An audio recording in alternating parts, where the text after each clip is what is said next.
What's up, guys? Welcome back to my YouTube channel, and today I'm going to be sharing the things I've learned reading a book for almost a year now. I'm currently reading this book, Failing Forward by John Maxwell. And one of the things I get about this book has changed my perspective on reading in general. So I'm going to be sharing those things, and if you've ever found yourself in the state whereby you find yourself reading and things are not changing, I'm going to explain exactly what you are doing wrong and how to put things in place. So let's get straight into the video.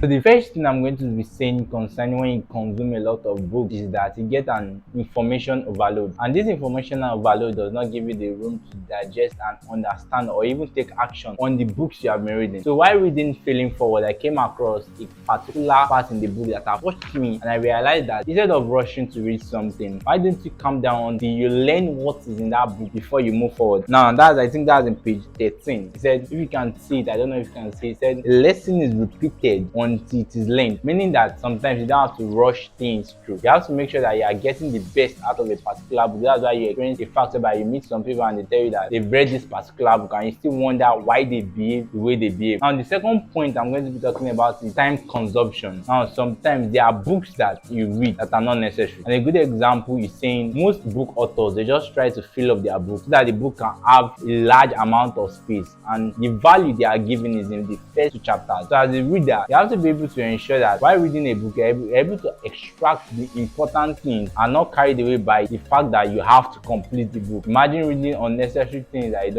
don't really need, and sometimes you get to a point where you feel that the author is just giving repetition of the things he has said before. Now another mistake people fall into while reading a book is called addiction. While it's crazy to believe that some people fall into addiction of reading books, and that is so true.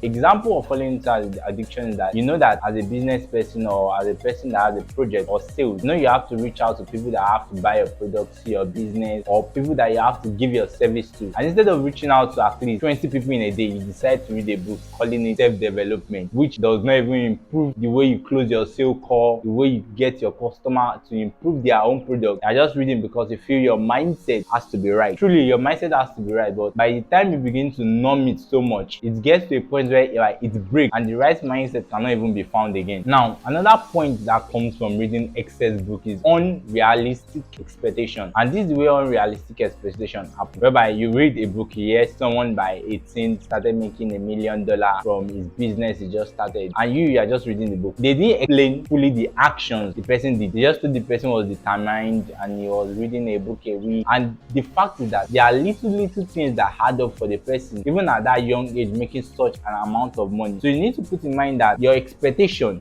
has to be equal to your work input. That means sometimes your work input even has to exceed your expectation. So if you are expecting $1 million by so age or by a certain age, you have to make sure that the input you are putting to make $1 million should be times 10 of what is required. Now with all this said, I believe you know exactly what to do while reading a book and the things to be careful of so you don't fall into the trap of self-development. Now the last thing I'll be saying that if while reading a book or while studying, the goal is to make action your result. Now if you are making action your result, that means you are trying as much to get as much information from a book, but at the same time you are not carried away by the substance of the book. If you got value from this video, don't forget to like, subscribe and share, and I'll catch you on my next video. Have a nice day and God bless.